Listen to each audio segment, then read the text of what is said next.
Thank you for the invitation to speak about the vision and goal of primary palliative care and how it might be developed globally. I'm based in Nepal, where we are developing a model of primary palliative care, and I'm also a member of the Edinburgh Primary Palliative Care Research Group.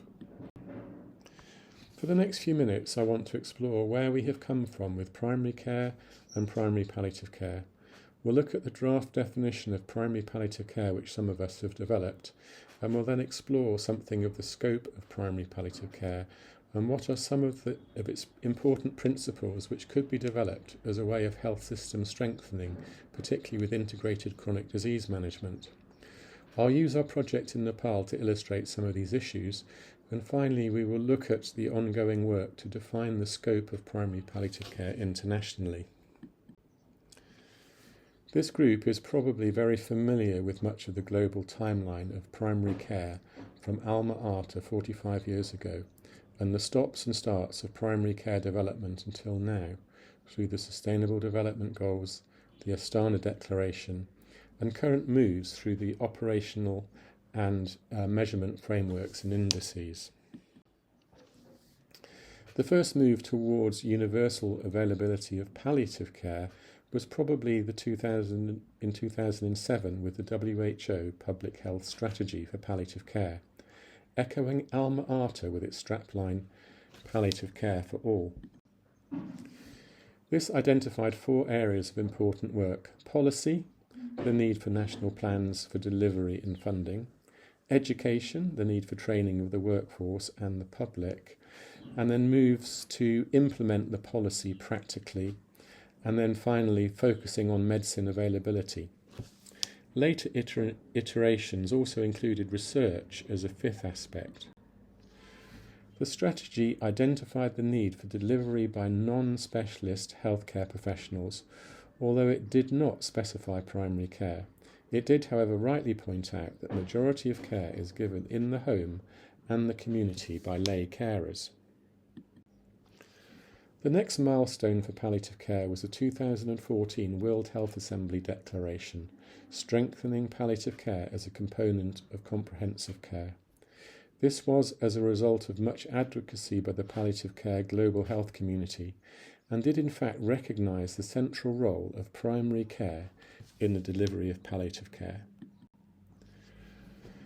Palliative care was recognised as an aspect of chronic disease management with health promotion, disease prevention, treatment and rehabilitation in both the Sustainable Development Goals and the Astana Declaration, and is contained in the operational and measurement frameworks, although not in any great detail. 2018 also saw the publication of 2 WHO documents on primary palliative care. These are useful and acknowledge the synergies between primary and palliative care, but they're limited in expanding on the scope of primary palliative care, and the approach to the issue is mainly from the palliative care rather than the primary care perspective.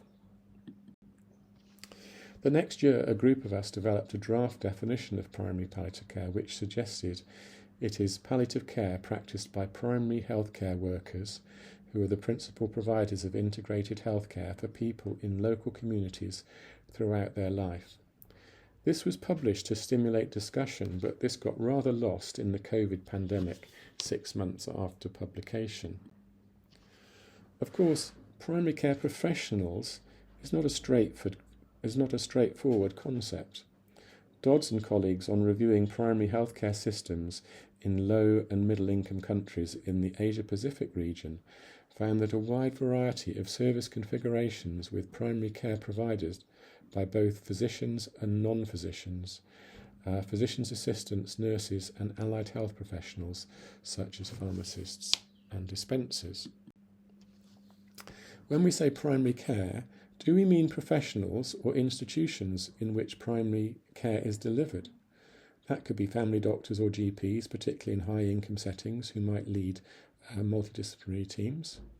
But in many low-income settings, it may be basically trained MBBS doctors with no postgraduate training in primary care, or care provided by specialists who also provide primary care alongside their specialist work in the community, or from secondary, tertiary, or even quaternary sites. But let's put those issues on one side for now and remind ourselves of Barbara Starfield's attributes of primary care. First contact, continuity, comprehensiveness and coordination, with additional attributes family-centeredness, cultural competency and community orientation. Many of these attributes are shared with palliative care, particularly continuity, coordination, patient and family-centeredness and community orientation. And to this I would add communication, which is a central and fundamental aspect of all healthcare, but particularly primary care and palliative care. We can go back to Balint and Cicely Saunders 60 years ago to explore the history of communication within both disciplines. So our definition went on. Primary palliative care includes early identification and triggering of palliative care as part of integrated and holistic chronic disease management. This links palliative care into the comprehensiveness of primary care. First response and continuity enables early identification for palliative care. Palliative care adds the holistic into integrated chronic disease management. Holistic integrated chronic disease management links into primary care-led NCD management as set out in the Global Action Plan for NCDs. And it also links into Sustainable Development Goal 3.4, committing to reduce premature deaths from NCDs through integrated chronic disease management.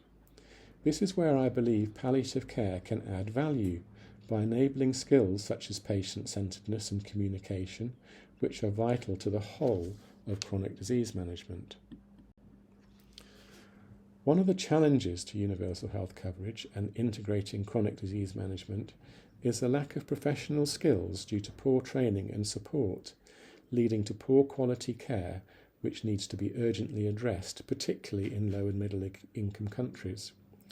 One of the weaknesses, I believe, in frameworks like the NCD Global Action Plan is the rather naive assumption that NCD management can be achieved through developing guidelines and protocols. This isn't sufficient. It also requires fundamental skills like good communication and patient-centred approach with continuity and complex problem solving.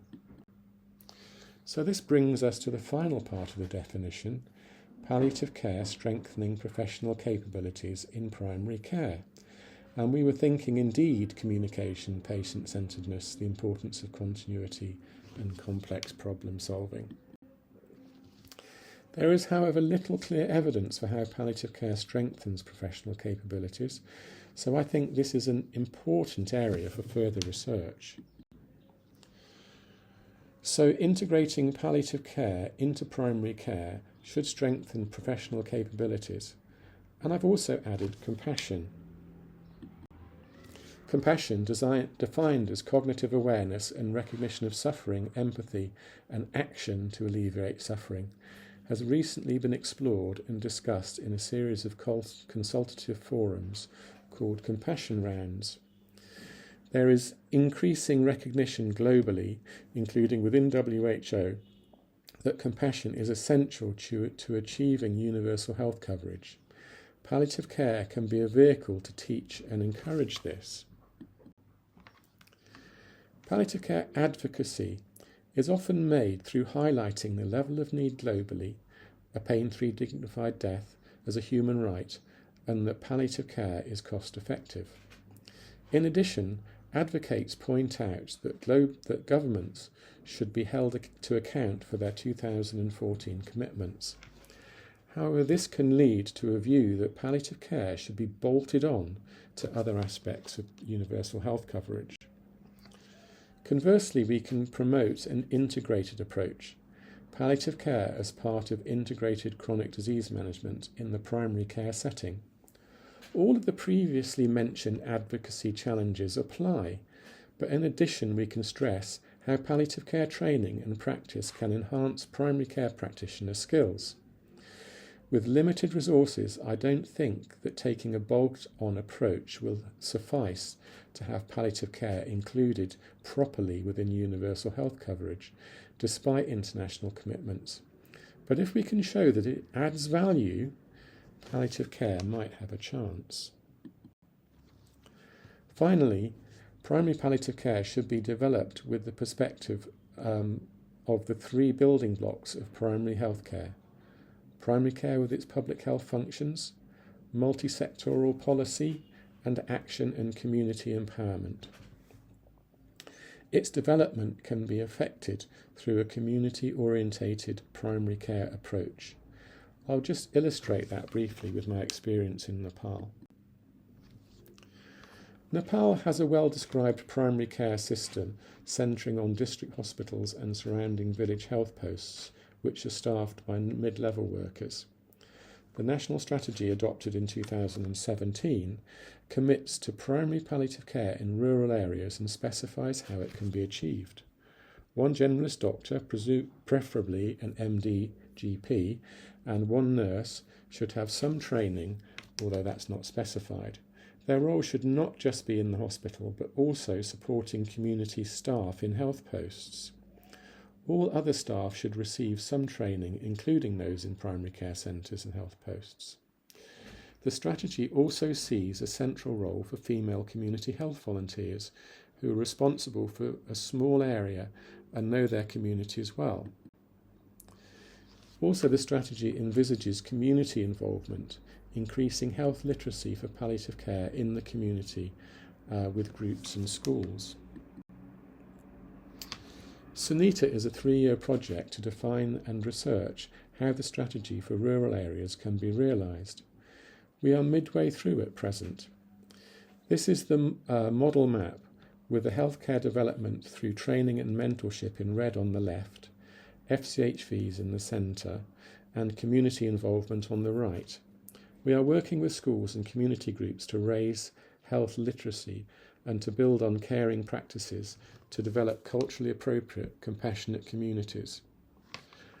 We hope after 3 years to have an evidence-based model based on community-orientated primary care principles, which can then be rolled out.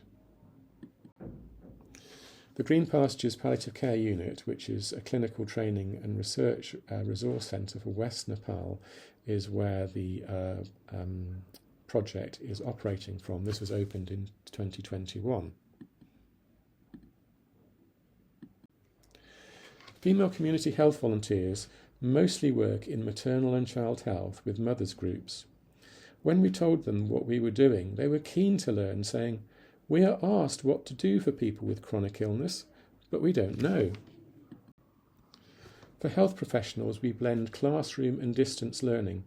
We bring the health post and district hospital staff together to learn and to form a network. We have translated SPICT LIS for identifying people with palliative care needs into Nepali, particularly for mid-level workers in health posts who don't study in English. The SPICT LIS is laminated and is kept on the record trolley for easy access during ward rounds in a district hospital. We've also translated and Nepalised the palliative care toolkit as the basic text. Here are participants using the toolkit to explore how to manage cases presented to them. Communication skills training is central to our programme and well appreciated by the mid-level health workers who've not had such training before. And this is our distance learning suite at Green Pastures Hospital. We've provided equipment to our partner district hospitals too, so we provide ongoing training with the aim of forming a community of practice for palliative care. So after a canter through some of the principles and an example, where do we go now? Well, in June this year we had a global meeting linking 4 regions with special interest groups in primary palliative care. We explored the scope of primary palliative care and some of the challenges which are shared across regions. Through this process, we hope to develop a consensus statement for primary palliative care, covering its definition and scope, and to provide resources for regional and local development. Our next event is a webinar to take things forward, and we would encourage WONCA colleagues to join in and be part of the process. It's time to make primary palliative care as part of universal health coverage a global reality.